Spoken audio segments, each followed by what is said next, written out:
Well, good morning, everybody. In case you hadn't noticed, we're 40 this year, and that was a little kind of run through down memory lane. I thought I had avoided being in any of those photographs, but the keen eye would have spotted a rather anxious me getting ready for the Great North Run. I'm Adam Score. I'm the Chief Executive of National Energy Action. Welcome to the start of this year's Warm Homes Week, our annual conference for the second year running. Sadly, it's virtual. No huge prescient required for deciding that, although other lesser conferences are taking place physically at the moment. The prescience was having it virtually so people didn't get stuck on a petrol forecourt somewhere on the M1 trying to get to us. I would ordinarily be delighted to welcome people. I think a few months ago, I think it would have been a moment of huge enthusiasm, but we have to reflect on the situation that we find ourselves in, and whether you're of the school that the gas price crisis is a unavoidable coincidence of global economic challenges, or chickens coming home to roost, or any point in between, the consequence for people on low incomes is what the Resolution Foundation, I think, are calling the big squeeze, the lowering of incomes and inflation of essential services, which we know will have a really challenging impact on people on the lowest income. So it is timely. It's not the timeliness we would have wanted, but it is timely that we all come together over the next kind of few days to think about how we work through some of those challenges and how we have a view to the future. In old money, the 10% definitions and the old way of understanding what the impact of fuel prices on fuel poverty would be, you might be thinking of an extra 500,000 of people joining the 4 million households already in fuel poverty. Whatever the figures are, whichever algorithm we use, whichever national definition you look at, we know the impact will be sobering. And so that's the context in which we're meeting. The context is also the launch over this week, which we'll email to everybody and make available on the website, of NEA's new 5-year strategy, and we're building some of the conference program around our 3 big priorities, which are tackling the worst first, ensuring that support is guaranteed for those who need it most, and making sure that we have a decade of delivery, and that's not a rhetorical flourish, but we make it as real as we possibly can. And that's the focus of today's session, and I'm delighted that we've got our own Peter Smith introducing it, and then again Powell from the Future Generation Commissioner for Wales. We have Jenny Hill from the Climate Change Committee, Jenny Holland from the UK Green Building Council, and David Blakemore from the Committee for Fuel Poverty for a bit longer, thank goodness, and our own Pat Austin from NEA Northern Ireland. I think we're all used to the future being as much of a threat as a promise. The challenge that NEA has is how we can rescue some of that promise and drive towards solutions for fuel poor households that are aligned to the big drives towards net zero and decarbonisation over the next decade. So we need to approach it in that way. We are conscious, of course, that the challenges that we face have just been made, certainly in the short to medium term, even more complicated. We have a strategy which, when you see it, is ambitious and positive. We do believe that this can be a decade of delivery, not just in terms of the energy efficiency of homes, although that is crucially important, but in other ways as well, in public health delivery and building standards and welfare benefits and a whole range of issues. But the enthusiasm and the positivity of that strategy, if we're honest, is rooted in the potential to drive the decarbonisation of agenda in such a way that warm homes, as well as clean heat, are the objectives and the outcomes, and how do we organise ourselves, and how do we raise issues up the hierarchy of priorities in such a way that we achieve it for us in England, Wales and Northern Ireland, with our colleagues in Scotland and in every English region. It's not an inconsiderable challenge, but it's the challenge that we have.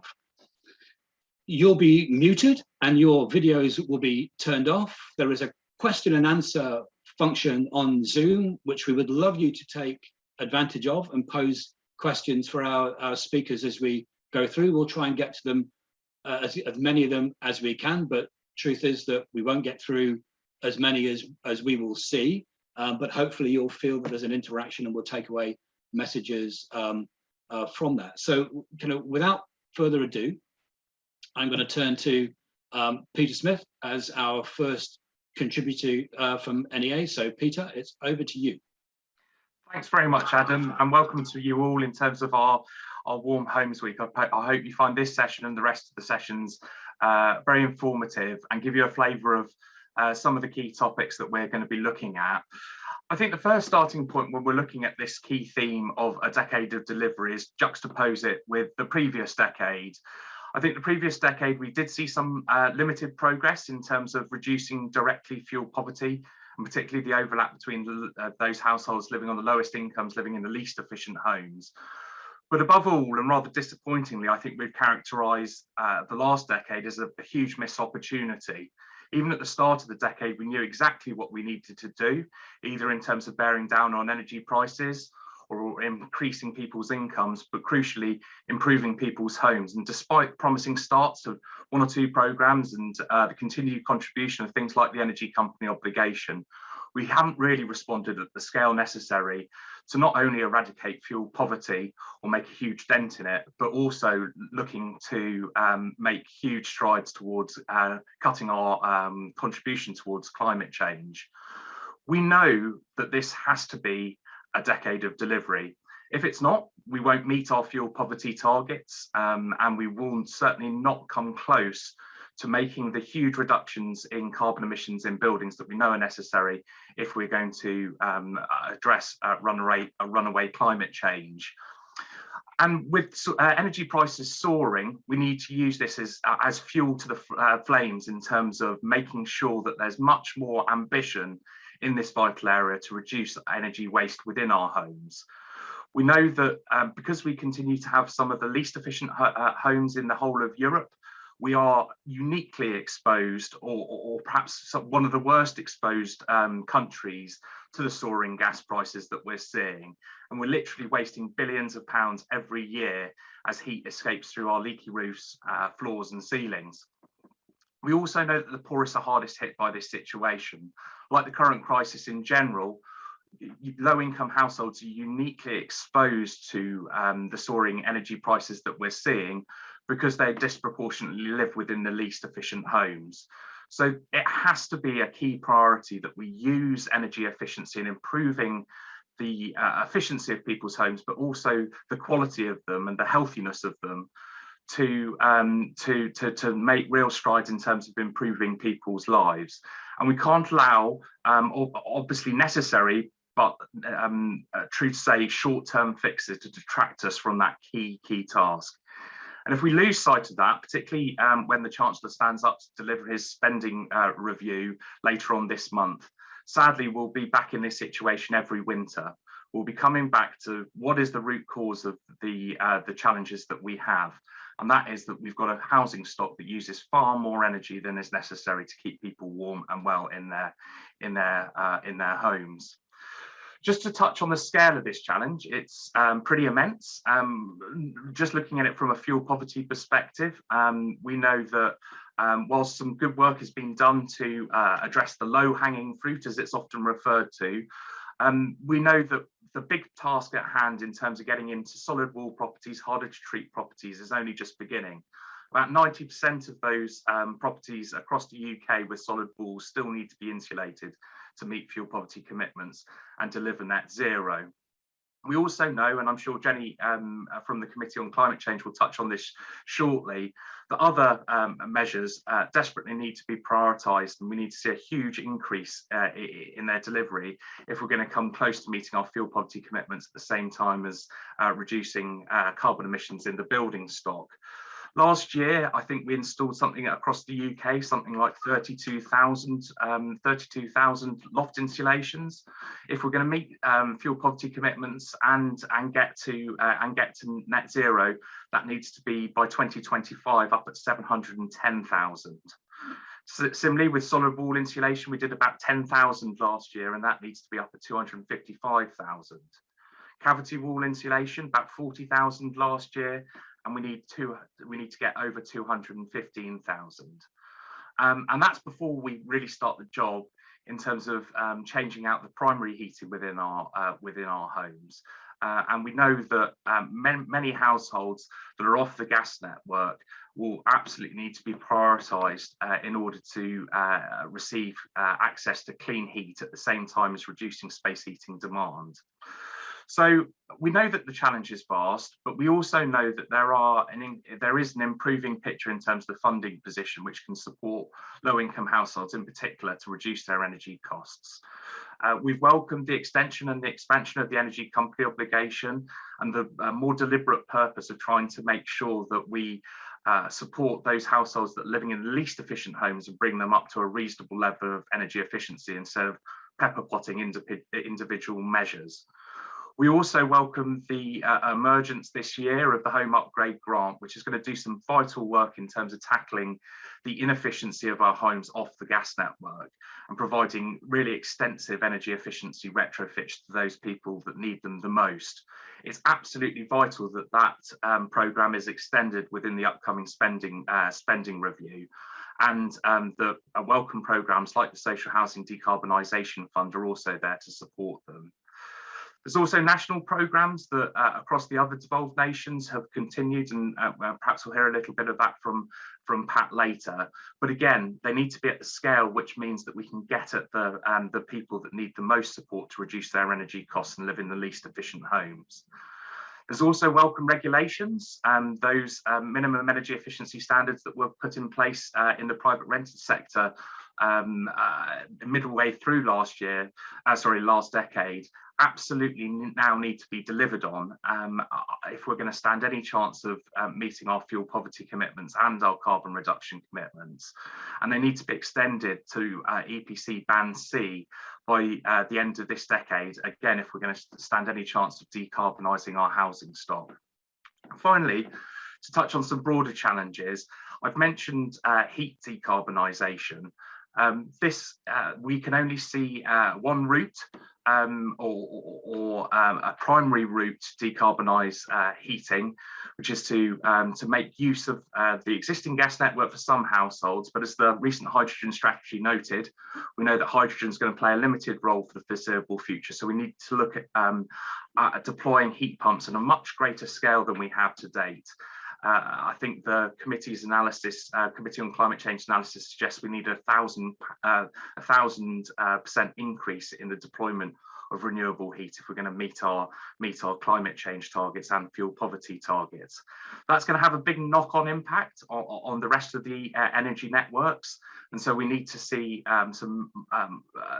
making best use of the existing incentives that are available for DNOs and GDNs to look to do things in a very different way to realise the efficiency across different vectors of electrifying heat and reducing space heating demand. And then finally, I would say the key challenge is that we've got to take people with us. If we're going to have a decade of delivery, we've got to put the householder at the heart of everything that we do. And there's a huge challenge in terms of upskilling and providing much more comprehensive and bespoke advice to households if they're going to be supported through this transition. It's a challenge that we welcome as a charity, but it's one that will have to be addressed in the next year if we're going to get on the path for a decade of delivery. So I'll stop there, but I look forward to the questions and the contributions from other panelists. Thanks very much, and I hope you enjoy the rest of the conference. Oh, thanks, Peter. I mean, it's important just to understand the scale of the challenge and the different delivery vehicles which are available and the adequacy or otherwise of them. I just kind of remind people that the Q&A is open. If you don't put anything in the Q&A, then you have to recognise the panelists will be stuck with the questions that I'm able to ask, and they will be inadequate and they won't be anywhere near as punchy and as insightful as your own. So please do put them in. I'd like to turn to Jürgen next. Jürgen, you have a title that should be in the job description of every human being that's involved in this kind of issue, which is change maker. I think we should all judge ourselves a little bit on that. So I think you're sharing your screen. So and no more time, kind of over to you. Thank you very much. Hopefully my slides will be appearing soon. Yeah, got a thumbs up. And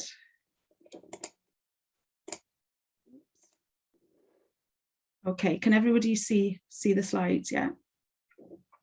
Okay, bore da, good morning, everyone. Thank you ever so much for inviting me to speak this morning.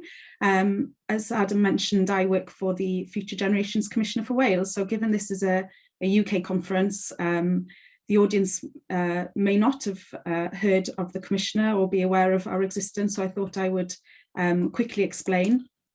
The Commissioner's role was created 5 years ago with the introduction of the Wellbeing of Future Generations Act in Wales. And this act places a legal duty on Welsh Government and other public bodies to improve the social, economic, environmental and cultural wellbeing of Wales and contribute to these 7 national wellbeing goals that we have. And they do this through thinking more about the long term and planning and delivering in an integrated way. So that sets the context really for the work that we do as an organisation. And over the last 5 years, we've worked on a range of different policy areas. And over the last 18 months, our attentions have turned to opportunities around a green recovery. In May 2020, we published a 5-point plan outlining the Commissioner's priorities for a green recovery to influence Welsh Government's response to the COVID pandemic. And as you can see, top of the list, we highlighted that developing an economic stimulus package, which leads to job creation, through and supporting the decarbonisation of homes through investing in a national programme to improve the energy efficiency of homes, should be a key priority for Welsh Government as part of a green recovery.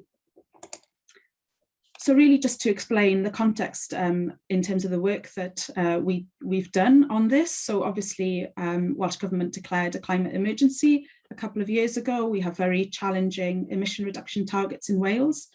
In terms of COVID, we've seen exacerbation in terms of issues such as inequalities, health and unemployment. We've had a lot of work on decarbonisation of homes over the last couple of years as well, which is very welcome, and Welsh Government have already accepted recommendations within these reports. So in terms of the work that we've done as an organisation over the last 10 months, we've really focused on addressing the finance challenge. And we've worked in partnership with the New Economics Foundation and a range of stakeholders to estimate the total funding that is needed to decarbonise homes in Wales. We've looked at current funding available and therefore the gaps in terms of the funding needed. And then we've suggested options to address these gaps. And we published our reports back in July. And there are links available to these reports if you wanted to follow up and have a look.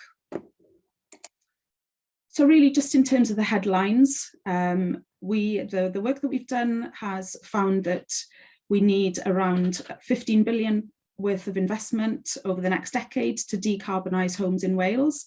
And there's a breakdown in terms of 5.5 billion needed for social housing, 4.8 billion for homes in fuel poverty, and then 4.4 billion in terms of the owner-occupied and private rented sectors.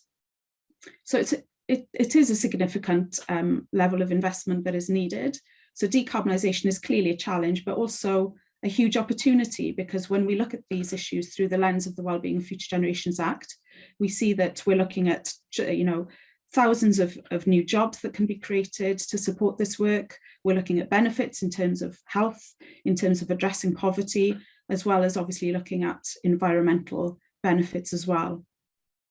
But the work that we've done looked at existing investment plans and policy proposals, and we can see there are large funding gaps, as I mentioned, for decarbonising social housing as well as homes in fuel poverty. So if I just quickly go on to mention the recommendations specifically for fuel poor homes. In Wales, there are currently 12% or 155,000 homes in fuel poverty. And our report really also states that these homes need to be addressed first, which chimes with the priorities that NEA have in their strategy. In terms of the key recommendation from the work, we really need Welsh Government to commit to a long-term plan for funding decarbonisation of all homes, but obviously looking to prioritise funding and support for decarbonising social housing and homes in fuel poverty first. And in terms of addressing the funding gap that we see for fuel poor homes, we suggest that there needs to be a doubling of fuel poverty funding available through the current Warm Homes programme, as well as looking to allocations from UK level, so through the Shared Prosperity Fund, as well as a UK level infrastructure investment funding, so around 3.6 billion needed at UK level to support decarbonisation of fuel poor homes in Wales. Just to fit in with the theme of the session, a decade for delivery, just to mention that our report also contains a roadmap to 2030, outlining the timeline for delivery over the coming decade, and outlining which commitments we need to see really in terms of commitments from Welsh Government's budget, as well as consideration of things like MEES targets and pilots being delivered by various organisations across Wales. And these actions, we see these actions being rolled out really over the rest of the decade up to 2030.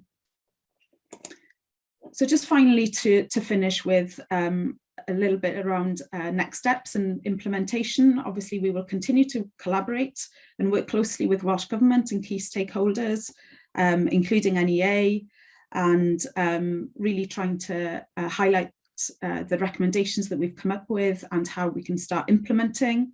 We recognise that we also need to influence UK government. That will be slightly more challenging for us than influencing Welsh Government. We've seen some changes at Welsh Government level recently. We had the Senedd elections back in May, so we have a new climate change ministry with 2 new climate change ministers in charge.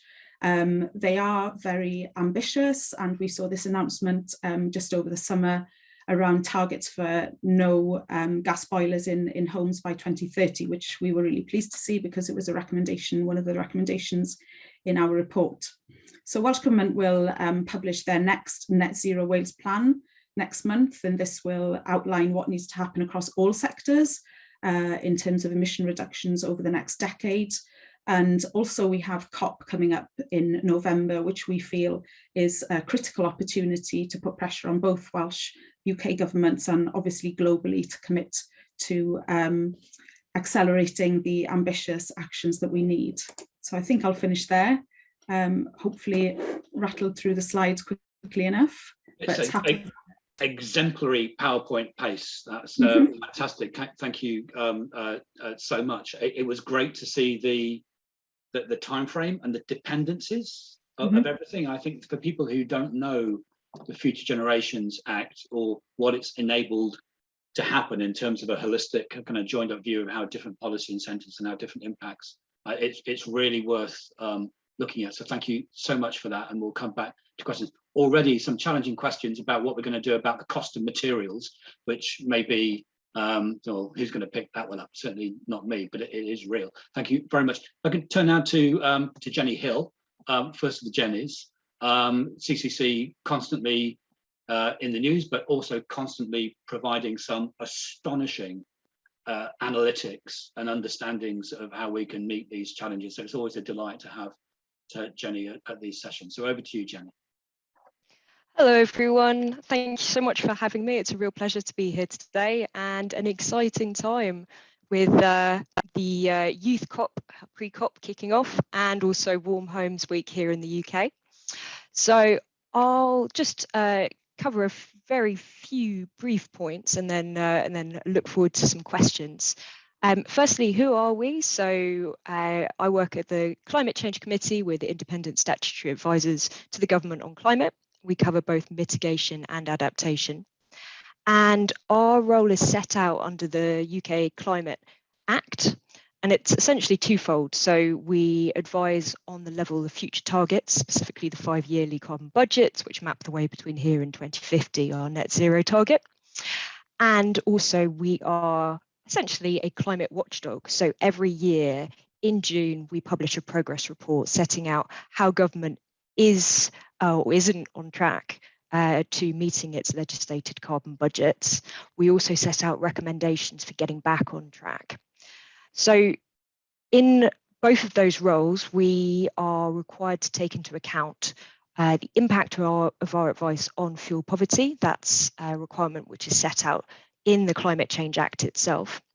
And we've also worked with the Committee on Fuel Poverty. That's been a real pleasure in the past, including looking at who's currently affected by fuel poverty and the impact that the current framework of policies has in terms of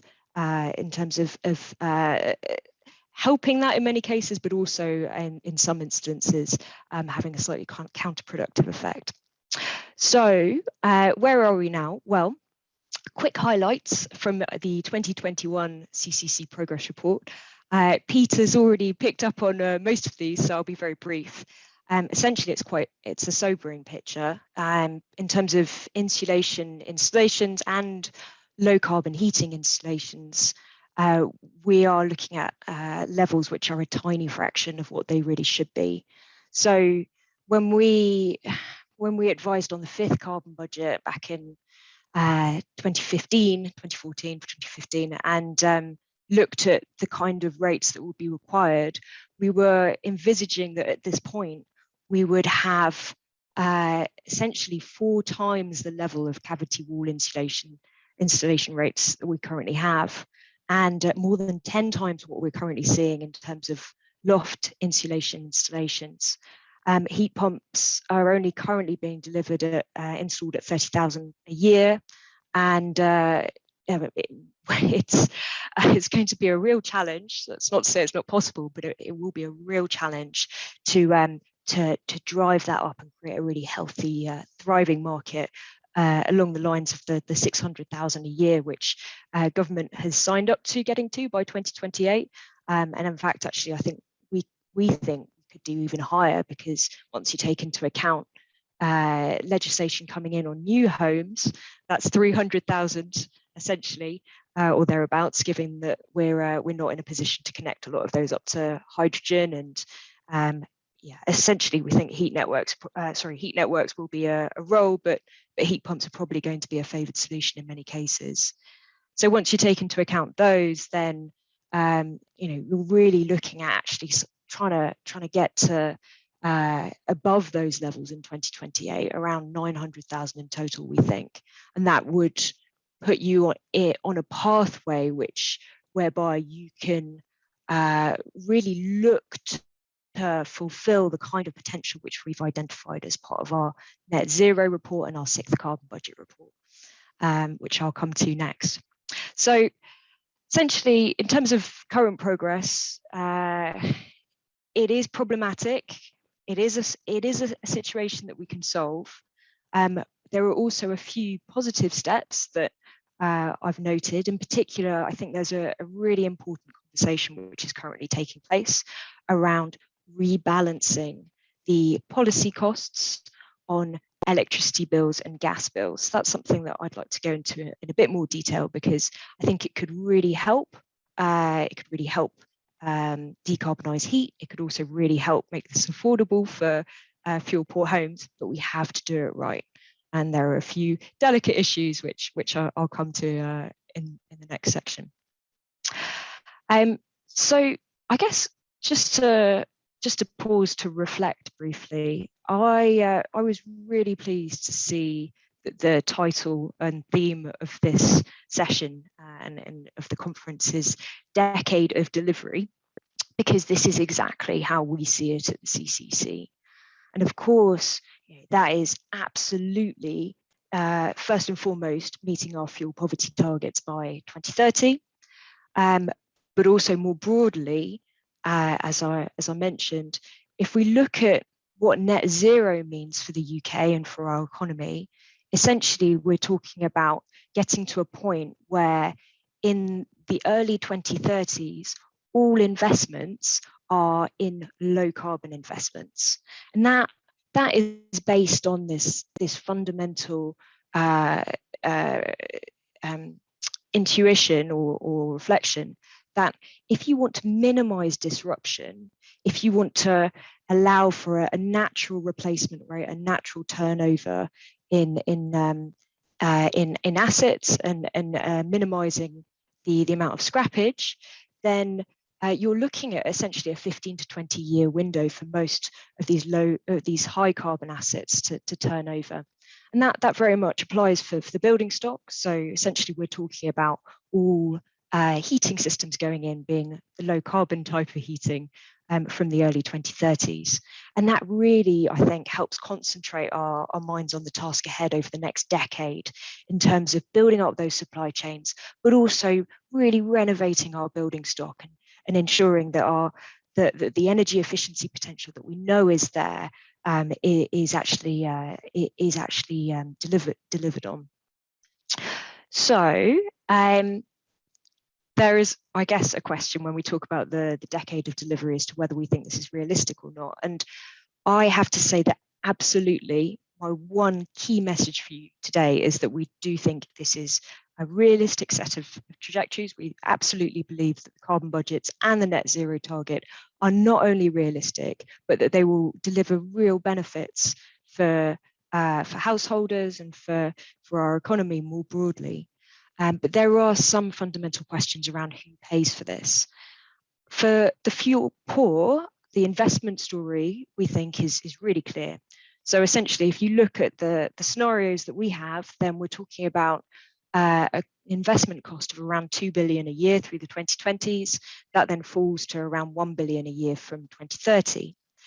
And I've been really pleased to see that the OBR in their recent fiscal risks report clearly acknowledged that this is a cost which should be borne by the taxpayer, and that really the question is how much more of the additional cost, which increases to around 7 billion a year once you take into account current standards in place, how much of that additional cost should be borne by the taxpayer versus paid for by householders themselves. And that's the conversation that we're having.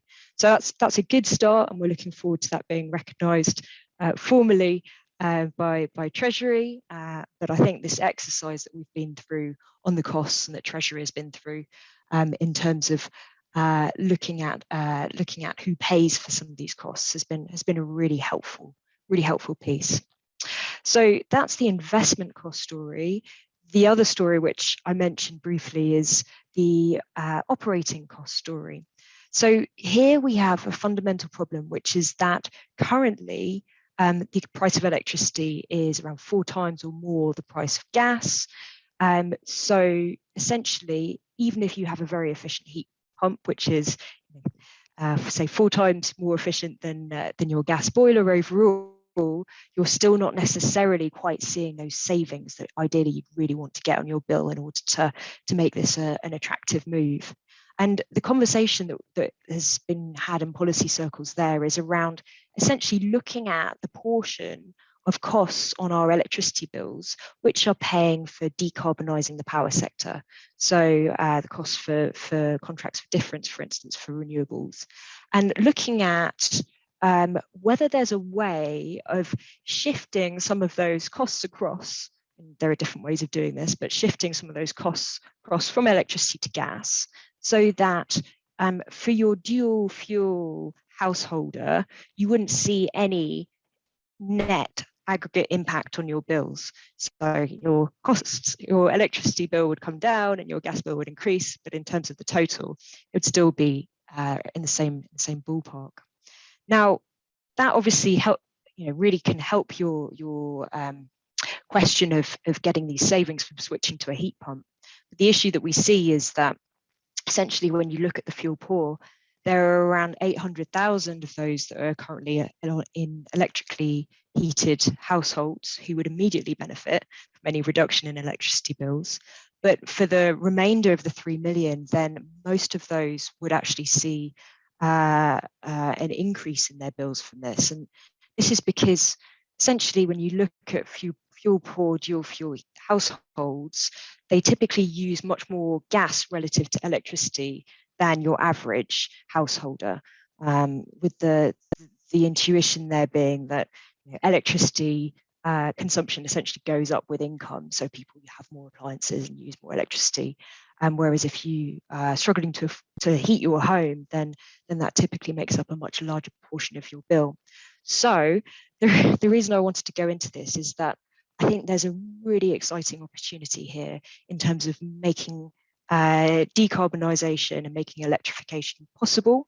But we have to make sure that we do it in the right way. So we have to make sure that whatever approach we go down, whether it's shifting some of the costs across, moving electricity policy costs onto the taxpayer, and maybe introducing some kind of carbon pricing on gas in the longer term, whatever approach we use, we have to ensure that it is designed with the fuel poor in mind, so as to not impact on the fuel poor in doing so. And of course, that applies to all the policies that we put in place for decarbonising buildings and decarbonising the wider economy more broadly. So I'll leave that there. Of course, there are lots of other policies that are really key here. We could talk about green building passports, we could talk about standards in new homes, lots of really exciting opportunities, but I'll hand over at this point. Thank you, Jenny. You left it with an exciting opportunity, which is always the great place to leave this. Moving on to Jenny, I was going to say, if anyone was asking a question to people specifically, Jenny doesn't do it. Jenny H doesn't do it. I think you'll have to kind of spell out the whole name if we're asking a question, particularly to Jenny or Jenny Holland.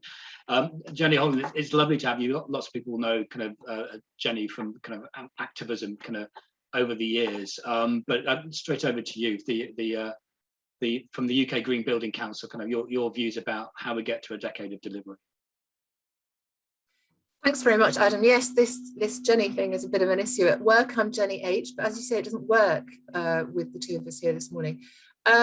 So yes, you've asked me to say a bit about our work with local authorities to help them deliver energy efficiency improvements, and also to sort of highlight any supply chain and construction sector challenges that might stand in their way. So first of all, what is the role that cities and combined authorities, and indeed all local authorities, can play in delivering energy efficiency retrofit? The answer, as far as we're concerned, is that their role is, or at least should be, absolutely pivotal, not least because of their status as a trusted player with their local populations, and also because of their deep knowledge of the local housing stock. But we also fully recognise that there are lots of obstacles that stand in the way of their fulfilling that role as well and as fully as they'd like to.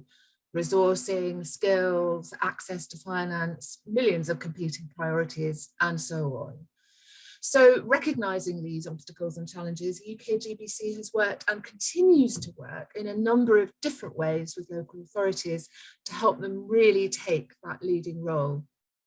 We do this through a number of different programmes that we have run and continue to run. Our Accelerator Cities programme has already produced a comprehensive guidance document, which we've called the Retrofit Policy Playbook.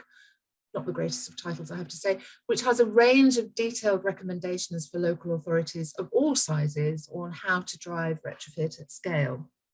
These include guidance on how to develop a holistic cross-departmental retrofit strategy, how to provide or support a comprehensive one-stop shop service for householders, and how to create skills and finance and householder outreach and communication plans, and so on. And building on the playbook, which has been very warmly welcomed by local authorities, I must say, later this year we'll be establishing a new local authority retrofit forum and holding a series of expert webinars to enable councils to share best practice and, crucially, to discuss challenges and solutions in detail in a safe space.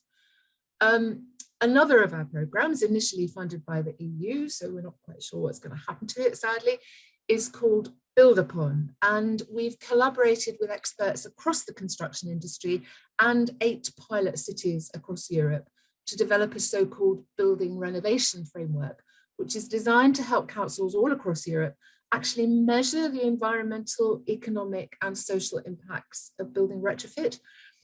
And that's important because the detailed impacts of retrofitting can often be difficult to kind of understand and gauge. For instance, we know that retrofit creates local jobs, but how many jobs, and do we have the skills locally? We know that retrofit can reduce carbon emissions and energy use and utility bills, but what reductions are actually being achieved? So that's what the building renovation framework allows local authorities to measure properly and in a standardised way.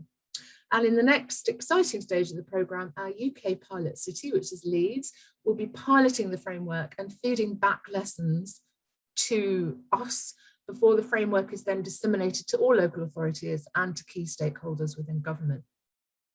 There's lots more local authority work that we're doing, which I'm happy to talk about in any questions, but I thought in my remaining time I'd move on to those supply chain and construction sector challenges that get in the way of delivering energy efficiency on the ground.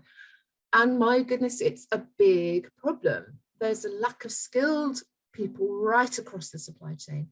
Good tradespeople are booked up months in advance, and even they can't in the main offer a complete whole house retrofit service, only parts of it. Why? Well, lots of reasons, but there's no doubt that the industry has been bedeviled by stop-start government policy and stop-start funding schemes. The recent debacle of the Green Homes Grant voucher scheme is a classic example. Installers took on or trained up staff only for the programme to be pulled after less than 6 months. If you were an installer, would you do that again when the next government policy comes riding into town, unless you could be absolutely sure that it wouldn't ride straight out again? So please, please, government, can we finally have a long-term national retrofit strategy setting out clear policies, including incentives, regulation, financing options, and long-term stable funding streams? We've waited much, much too long for it. So will this be a decade of delivery?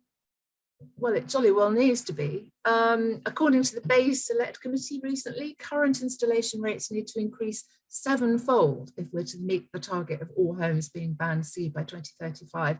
And we actually think this target should be brought forward to 2030. Peter's just already mentioned that. And let's face it, almost all of our 29 million homes will need some improvements if we're to meet our 2050 net zero target. That's about 1.8 retrofits every minute we've worked out between now and 2050. But as I've already indicated, the signs in terms of delivery are really not great. We've been waiting for the government's heat and building strategy, the strategy that dare not speak its name, for about 18 months now.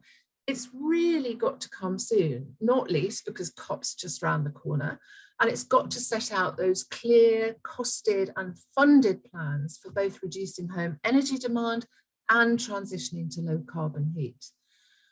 Very briefly, but crucially, from a fuel poverty perspective, the strategy and the upcoming spending review have got to fulfill outstanding Conservative manifesto commitments to fully support low-income households. That's the Social Housing Decarbonisation Fund and Home Upgrade Grants. We need a new successor scheme to the Green Homes Voucher Scheme. We need to pump prime a mass market for heat pumps through expanding grant support, such as the Clean Heat Grant, covering the full cost for low-income households and up to about 6,000 we've worked out for everyone else.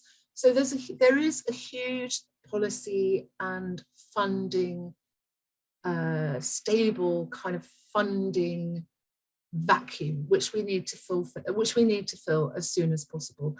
And I'll leave it there. I'm sure we'll come back to a lot of these issues as we move forward throughout the course of the morning. Thanks.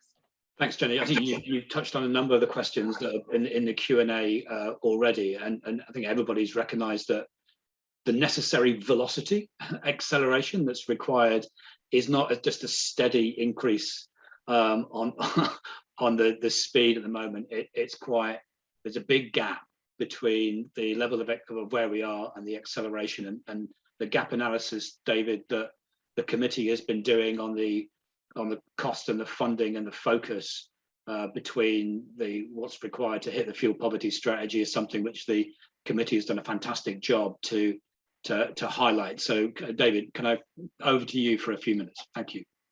Well, thank you very much, Adam. Just a brief introduction. I chair the Committee on Fuel Poverty that advises the government on its delivery of the fuel poverty strategy for England. Currently, there are 3.2 million households in England in fuel poverty, and the target is to get as many as is reasonably practicable fuel poor households up to band C by 2030. I'll try and sort of talk about delivering that target with the themes which we've already heard.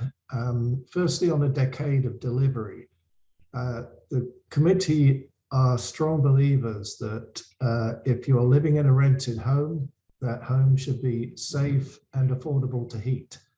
And unfortunately, too many of the rented homes today are unaffordable to heat. And 60% of the fuel poor live in rented homes. So we were very pleased to see the minimum energy efficiency standards for private rented homes increased to band C by 2028. We would obviously like to see that earlier, but that is both going to deliver a big result for the fuel poor and I think for a decade of delivery, because that's going to start to get the demand side of energy efficiency up and running. We would advocate doing the same for social housing. And between private rented and social housing, that's about a third of all homes in England. So again, that if minimum energy efficiency standards were put on those homes, A, it would drive carbon down, B, it would get the supply chain up and running, and C, it would have a huge impact on delivering the fuel poverty strategy by getting the rented homes up to band C. We've heard a lot about worst first from previous speakers. We certainly are strong supporters of that. We would add another, and that is fabric first. There's a big tension now to deliver both the net zero objectives and the energy efficiency objectives. I know everyone wants to do both, but there's a finite pot of money. And the concern that the committee has is that whatever that finite pot of money is, the priority should be doing the worst first and fabric first before we get into decarbonising heating. There's two reasons for that. A is it'll get the energy efficiency of more homes up more quickly. And B, Jenny Hill has already touched on the conundrum of rebalancing gas and electricity prices, which if we do that whilst the fuel poor are living in energy inefficient homes, is going to be a real challenge to those households.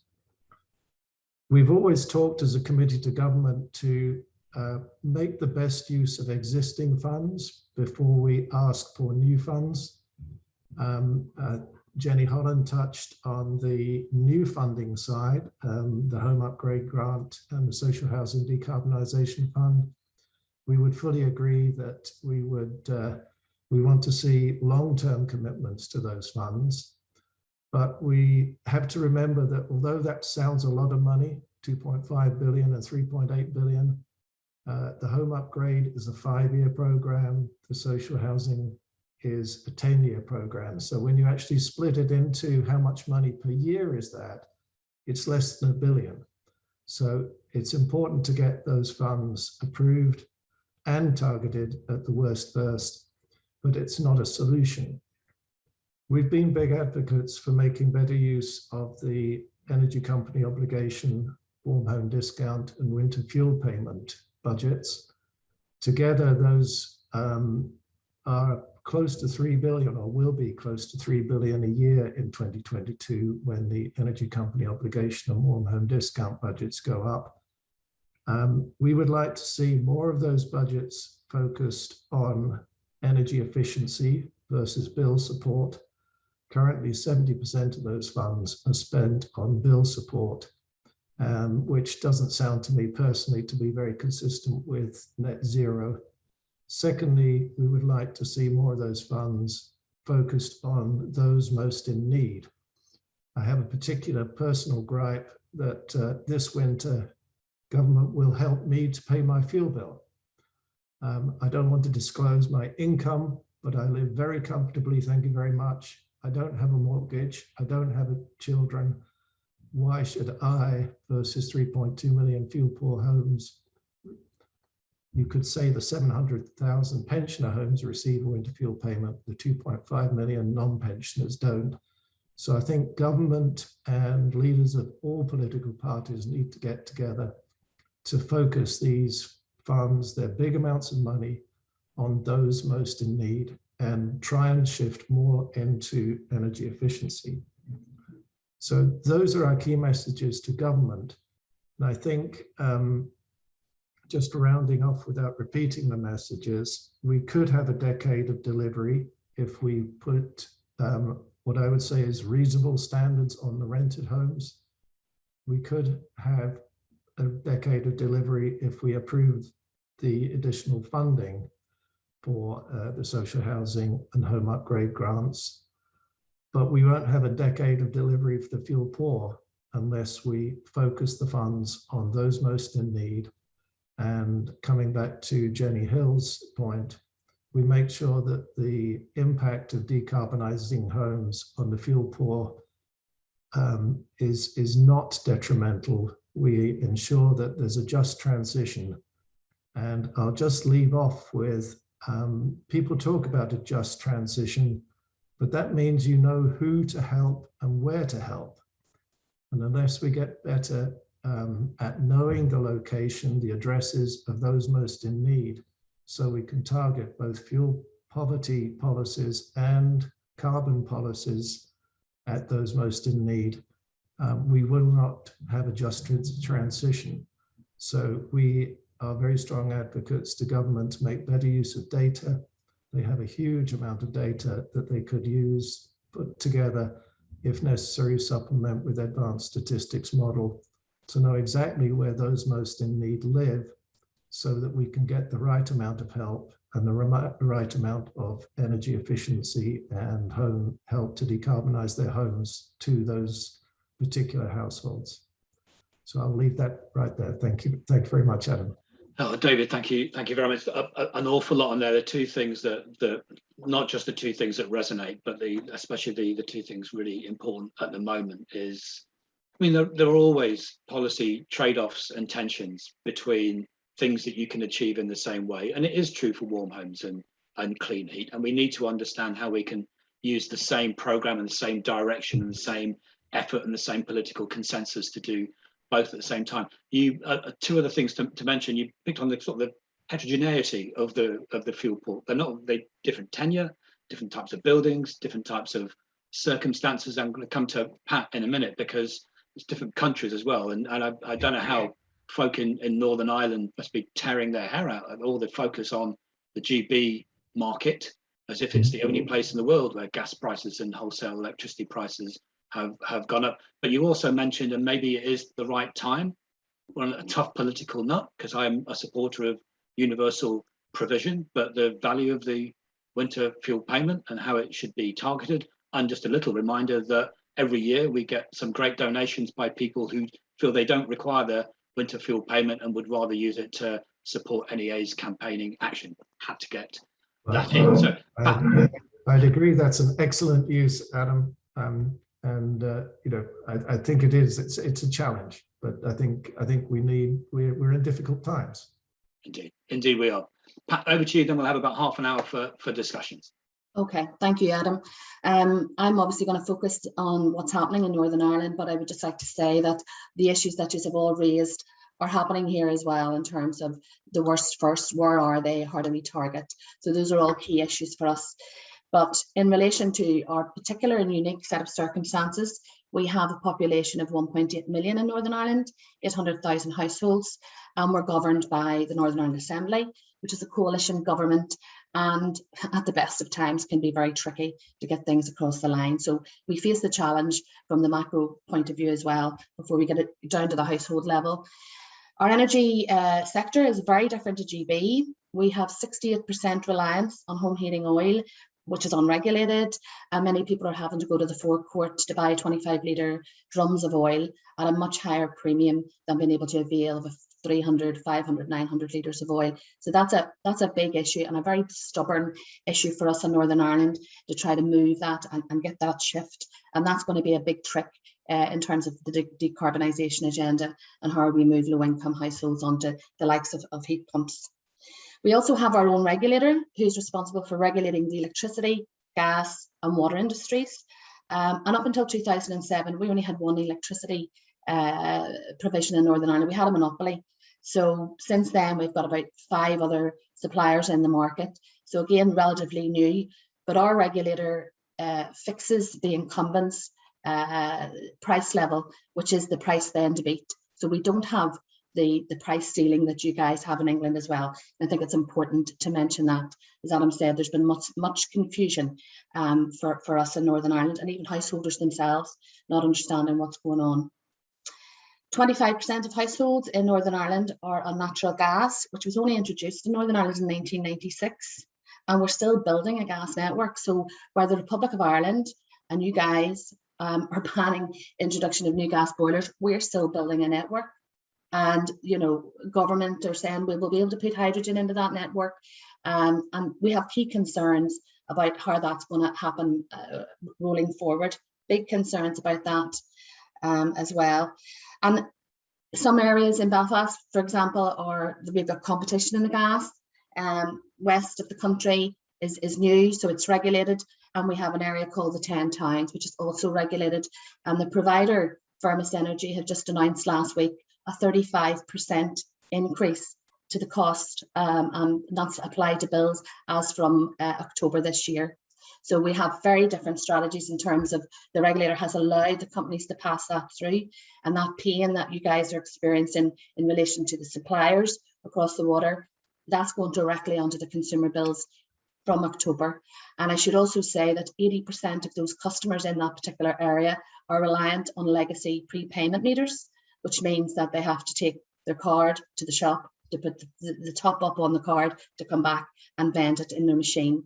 And that's going to be very different this month, coming into the mouth of winter, than the previous month. So we are facing a lot of pain here in Northern Ireland coming into the coming winter months. Our most recent fuel poverty figure, which is back in 2016, when oil was at an all-time low, indicated that 22% of households were on fuel poverty. Our local projects mean that we're in homes where we can see how people are really struggling now. So we really do fear what's coming down the line. So what are we doing about it? Well, at government level, the Department for Communities has a scheme, a fuel poverty scheme. It's called the Affordable Warmth Scheme. It aimed to look at a whole house provision, but it's dealing with 3,000 households a year, and simply at that pace, not a chance that we would meet the decade of delivery on those sorts of figures. So something really very, urgently needs to change in terms of the mindset of government here. Across the horizon, we're seeing a new energy strategy, and we've worked very closely with the department on that, and they're very much using the right language about putting the consumer at the heart of that. But we hope to see within that strategy how we're going to support low-income families, minimum energy efficiency standards, private rented sector, all those sorts of issues that we've been hearing from you guys today as well. So that there's a key opportunity there for a new energy efficiency programme.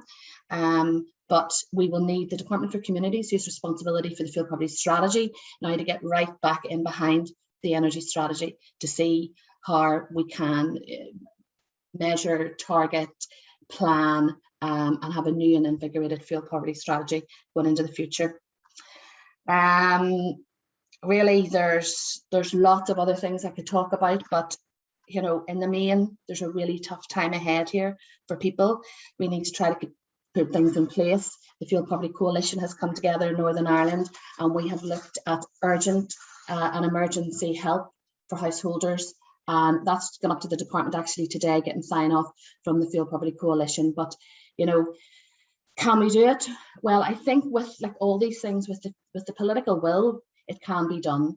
We need to do it, we must do it, and in the interim we must support people in that transition. Thanks, Pat. Thanks, Pat. Yes, it is always the challenge that we just see this conditioned by the GB market, and sometimes kind of forget the real challenges for the fuel poor in Northern Ireland.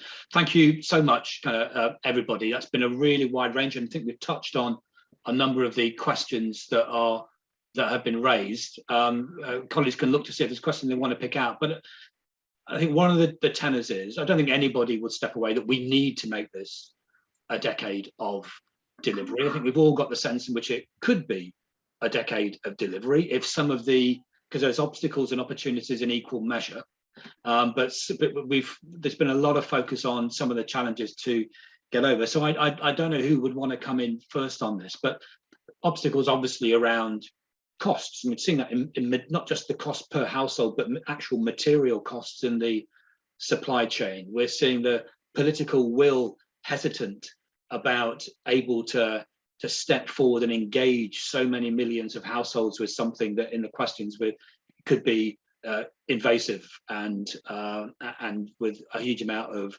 friction in there. We've got the heterogeneity of who we tackle first and how we tackle them. We've got, consumer engagement, and we've also got this challenge about, well, is the technology there to enable heat pumps, for instance, to work in the homes of the fuel poor? And how do we approach that? So there's huge numbers of obstacles, but also opportunities.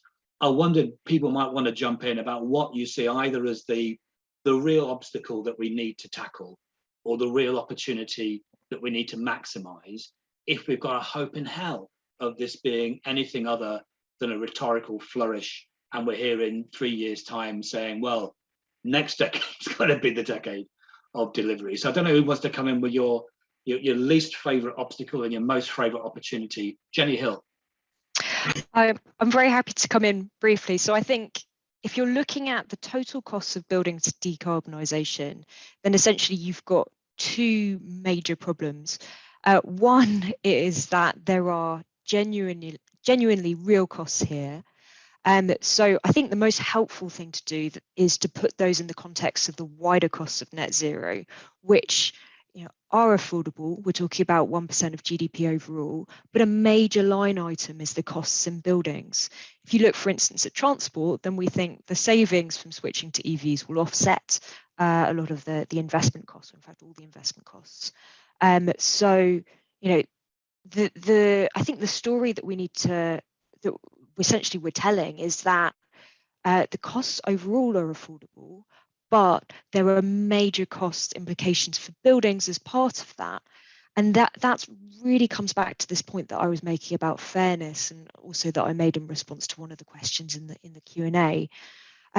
We need to make sure that we're designing policies in a way which is fair and which is perceived as fair, if we are going to have the support of the general public for this transition, and if we're going to realise all of the benefits that we can realise, not least the UK being able to show real climate leadership at the COP and over the next decade, but also achieving these really significant benefits in terms of for many reducing bills, but also real benefits in terms of air quality, in terms of improved comfort, in terms of improved quality of life through greater access to green spaces, and preserving the natural world for our children in the future.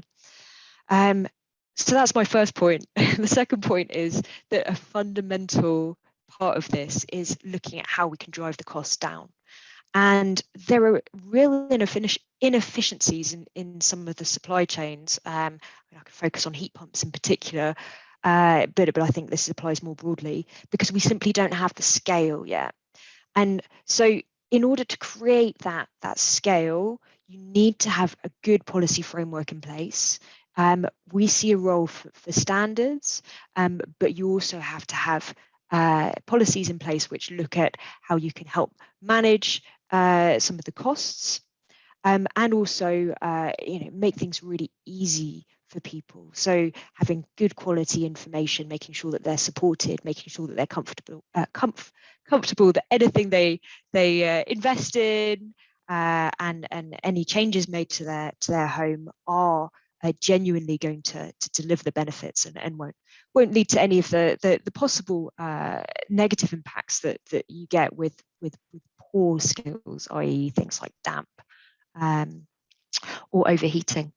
And in terms of how the cost can come down, really important and interesting work being done here. And I would point, for instance, to the likes of Octopus, who are talking about how you could essentially halve the costs of a heat pump by overhauling the supply chain, looking at all the efficiencies along the way in terms of materials, in terms of installation time, etc. And you know, I think there's a fundamental and essential role for business in achieving this alongside government, so the two working together as part of this virtuous circle. Thank you. Don't make Octopus too much work. They've got to take my supply on, first of all. They've got their work cut out. Thank you very much. I mean, I think the point about, because and this is what the CCC does so well, disaggregate costs down to a real clear forensic level of detail, but then reaggregate so you can see how they sit in the general. And that's the challenge, I think, for talking about fuel poverty and about, as David said, what a just transition really looks like and what the costs are. And again, I was just thinking that was fairly similar in terms of understanding the challenge, not in terms of the individual challenge about the cost of wood or the cost of a heat pump or the cost of anything else, but understand the benefit that we get and whether you think the Future Generations Act or movement, I think I might call it, in Wales has lessons that we should think about kind of more strongly across the rest of GB. Yes, I think so. Within our report, and we led a lot in terms of the narrative needs to be about, you know, this is essential investment that will lead to all these wider benefits, and not kind of get too drawn, you know, or get stuck into the, you know, this idea of the, you know, the narrative being the cost. So yeah, very much, you know, our modelling kind of demonstrated the financial benefits in terms of increases in GDP, increases in tax benefits, etc., as well as I mentioned when I spoke, the benefits to health, you know, benefits to poverty, environment, etc. And the Act provides us with that framework to look at these issues a lot more holistically. So hopefully something that, you know, the rest of UK can kind of consider doing themselves. Just to reflect on your question around the kind of obstacles and costs, I have to say, from, you know, the work that we've done talking to stakeholders over the last sort of 10 months, the issues that Jenny Holland raised around lack of kind of consistency, lack of having this kind of long-term commitment and long-term plan is definitely a huge issue. And I think, you know, if we do want to see this being the decade of delivery, then, you know, the UK government, Welsh government, devolved administration governments all need to kind of make this, you know, long-term commitment as quickly as possible, because when we have that long-term commitment, people can, commit and invest in, you know, in being part of the delivery and part of the solutions. But without that, yeah, it's going to be much harder. And just to mention quickly, the other thing I think that the work that we've done has kind of highlighted is that it is really complicated. We focus just on finance, but obviously we couldn't ignore you know, the sort of strategic picture, the need for regulation, the skills supply chain issues are huge. So, you know, it's a really complex picture that requires a huge amount of coordination as well. And again, without that kind of central, you know, coordination, it's going to be much harder to do this at the sort of piecemeal approach that we've seen over the last decade. I think that's right. I think the number of moving parts, not just in order to understand the challenge and develop the policy to meet the challenge, but actually day in, day out to deliver solutions, is clearly one of the real challenges. Anybody else want to come in and pin down their obstacles to just to one? Both David, you've unmuted before Peter put his hand up, so I'm going to go to, and guests first, David, Jenny, and then Peter. I think one of the huge obstacles, Adam, is really on the owner-occupied sector.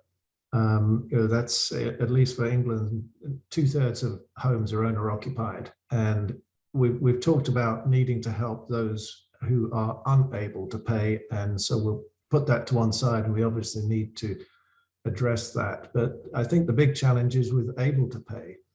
And I think government's going to have to decide, are they going to be able to convince the able to pay to invest in energy efficiency and heat pumps, and whether a heat pump is £10,000 or £5,000, it's a lot of money. And if they're unable to convince people to prioritize that investment, they're going to have to regulate via one means or another. And along with regulation would have to come access to private finance. So I think that needs to be resolved quickly, because I think the truth is, at the moment, a lot of people don't have the money to pay. The investment of the banking community aren't geared up to lend funds to help those people. And even those who are able to pay, not many of them are investing. So I think it's regulate or convince. And that's a big percentage of all homes. I think that's right. And while I absolutely agree with the need to target support on those in fuel poverty, there's grey areas between people who are in fuel poverty and you should be in receipt of grants and have this paid for them, and people who should just be able to be incentivized to put their own money. And then there's kind of space in between the two. Jenny, over to you. Actually, David's neatly set the scene for what I was going to talk about. I mean, quite clearly, we really need to focus grant support where it's most needed. And that's why we really need to make sure that the so-called able to pay, and I understand it's not always easy to decide who they are putting their hands in their own pockets to do this work. So incentives are absolutely crucial. I just wanted to say a couple of words about incentives. And there's a total lack of incentives in the so-called able to pay market at the moment.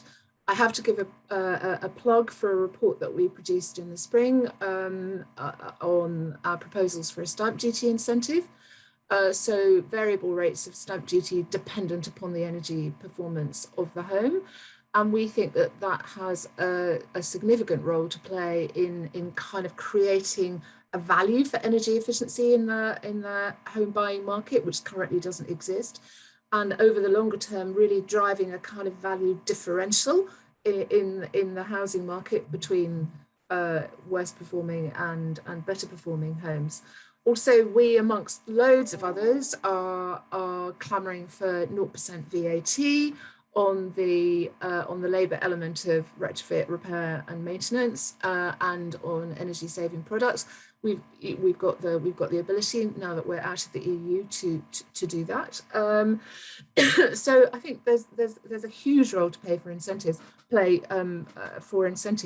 We do need regulation as well. And interestingly enough, I mean, the government did say in their energy white paper that they would consult on regulation for owner-occupied homes. And to me, that looks like minimum standards. I don't know what else it could look like. BEIS, we know, are thinking about it, trying to work out what to do, trying to see, trying to work out how it would land. There has to be a role for standards and minimum standards and incentives. And just very quickly reverting to the point about the cost of heat pumps. So there was a recent study for BEIS on the kind of heat pump supply chain, manufacturing supply chain. And the conclusions of that were that manufacturers were very confident that they could increase supply into the UK market by a minimum of 25 to 30% a year for the next 15 years. So that kind of supply chain capacity is crucial to kind of set on its way, to let loose, and that way costs will come down. But reverting to the point that I keep on making ad nauseam, you know, we need clear policies in all of these areas, whether it's heat pumps, whether it's regulation, whether it's incentives, you know, and without those, the various supply chains, whether they're manufacturers or installers or whoever, are just not going to know what's expected of them and respond accordingly. So, as I said in my spiel, you know, please, government, come up with clear, costed, funded policies over the long term, and then people know what's expected of them and what they need to do. Yes, the heat and building strategy has got a lot of work to do. I kind of sometimes worry that there's too much expectation placed on it, but it's got those interrelationships are just so critical. The weakest link is could be absolutely fatal for us. Peter, over to you. Thanks, Adam. Just in terms of kind of key challenges, I think in the short term, it's the visibility of rolling up our sleeves and getting into energy efficiency versus short-term fixes for soaring energy prices that we're likely to see. Absolutely make no excuses for the need that low-income households are going to need some short-term help to get them through this current crisis. But I think that there is a genuine risk that longer term, perhaps harder work options, which require going into people's homes, get crowded out by those short-term fixes. And I think in general, there's a lack of visibility around the solutions that we're all bringing and how tangible we make the benefits, and how they accrue to different bits of society. So, for instance, we've got the health sector. We know that if we invest money in repairs and adaptations to properties, we'll see dramatic reductions in hospital admissions. We'll see reduced costs. But are the health service really seeing those benefits or shouting about them? Probably not, because it probably gets lost in some of the white noise. And similarly, when we're delivering huge savings to households through doing deep retrofits, how are they positioned to be able to sort of eulogize about those benefits that we're bringing? So I think organisations like NEA, but the rest of the panelists in the audience have a huge role to play in terms of improving the visibility and turning up the volume on the solutions that we're bringing to the current crisis, but more generally in terms of tackling ending fuel poverty and reducing building emissions.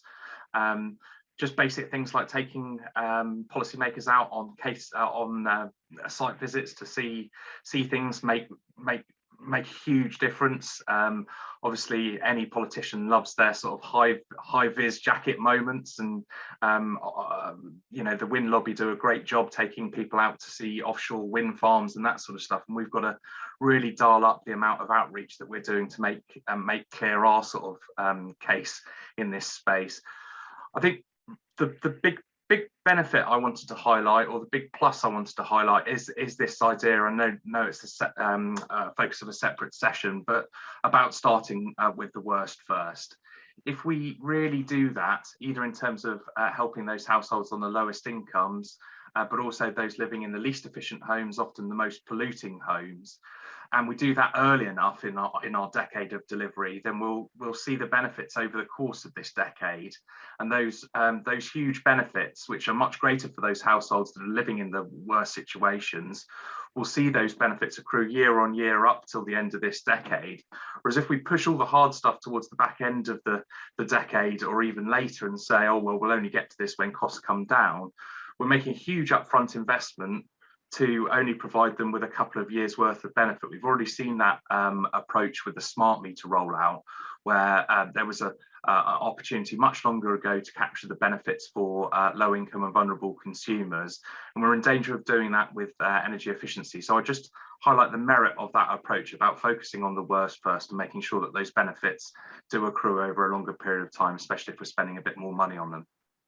So, and on that, so we've both in the contributions which have been fantastic and the questions which have been very insightful, we've looked at supply chain challenges, not just costs, but enduring programs, structure around which you can build things, and cost benefit analysis, and not getting frightened by one line in a spreadsheet, which kind of contributes to a greater picture of benefit. But there's a number of points in the questions that, and Peter raised it as well, which is a decade of delivery for who? I mean, clearly for us, it's for people in fuel poverty who will not be able to spend money to optimize their assets and enjoy a return on investment that you might be able to do if you're incentivizing others, and may need to be, or probably will need to be, grant funded to do it, but who still might be as resistant or unclear about the benefits as any other householder. I wonder if anyone's got the idea about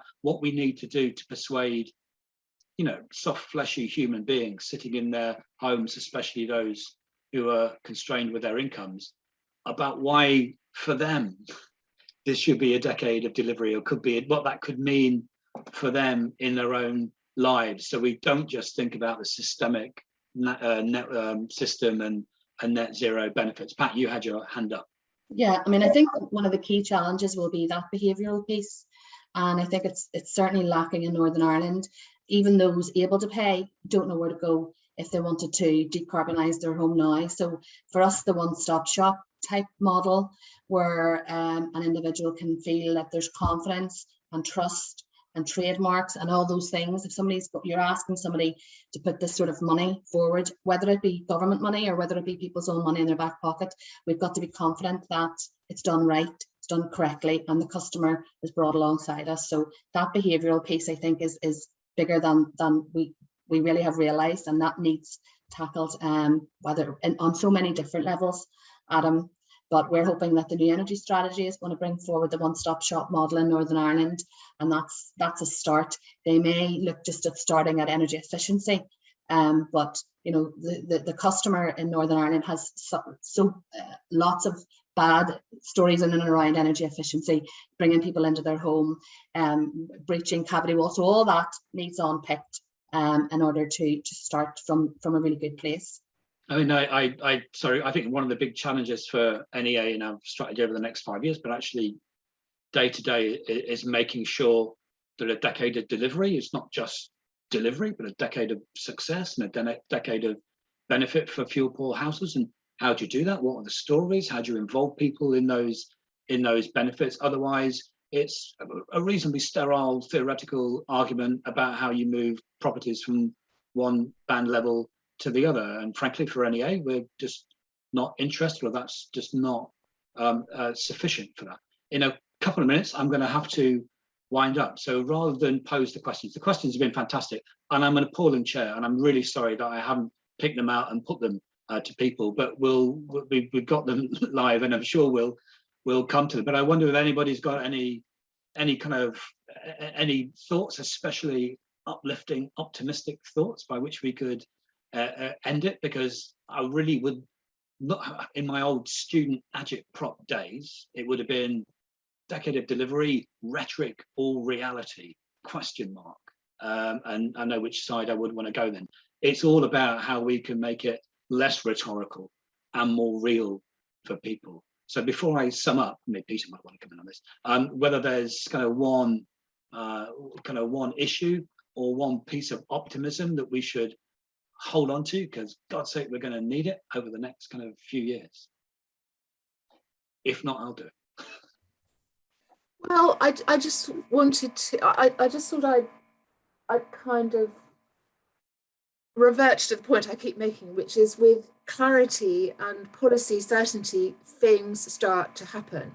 So on the new build side of things, we did, one of the late lamented policies that we had was the zero carbon homes policy, which should have come in 2016. Instead of that, it was scrapped in 2015. But in anticipation of that, builders, new developers were building homes to that anticipated higher standard. They might have kind of griped and grumbled about it in advance, but actually they got on and they were starting to do it. So and we've in terms of kind of cost reductions, we've seen what's happened with PV, astonishingly enough. I mentioned, what heat pump manufacturers say in terms of their ability to scale up once they know what's expected of them. So it is that clarity and that certainty that's required. And generally speaking, then people get on and start to do stuff. Same with every time building regulations change, the energy efficiency parts of building regulations change. You know, in advance, the less scrupulous developers say, oh no, it can't be done, it's appalling, no, we can't possibly deliver on it. But then when building regs get enacted, they get on and do it. So I know I sound like a record that's got appallingly badly stuck, but it really is a question of that certainty and clarity from government saying, this is what's expected of you. And then grumbles or no grumbles, people just generally get on and do it. So that's, I don't know, that's semi-optimistic and semi-jumping up and down with frustration at lack of government policy. Oh, I'll take that. I'll take that as a combination. And it's not a stuck record. It's a beautiful loop that we should have in our heads continually. There's a couple of minutes left, and I'm kind of I promised that I would finish it on time. So first of all, thank you ever so much to you again, and Jenny and Pat and Peter and David. It's the first session of Warm Homes Week. There's much more to come. I really want to thank Rockwool, who have kind of sponsored this session. It's been incredibly useful. If anybody knows how to turn the sound notifications off on Windows 10, then please do let me know. I think I've been lucky most of it, but there's been too many pings for comfort. I hope that people will be able to join further sessions across Warm Homes Week. You can check out the program on the website. And maybe I shouldn't say this, but I'm sure there's still time to sign up to some of those. We'll be circulating our strategy to everyone, whether you like it or not. We're going to spam you with our strategy. It'll be available on the website. And I hope by the end of these kind of few weeks that we will come out with our optimism and positivity that we have in our strategy reinforced rather than the opposite.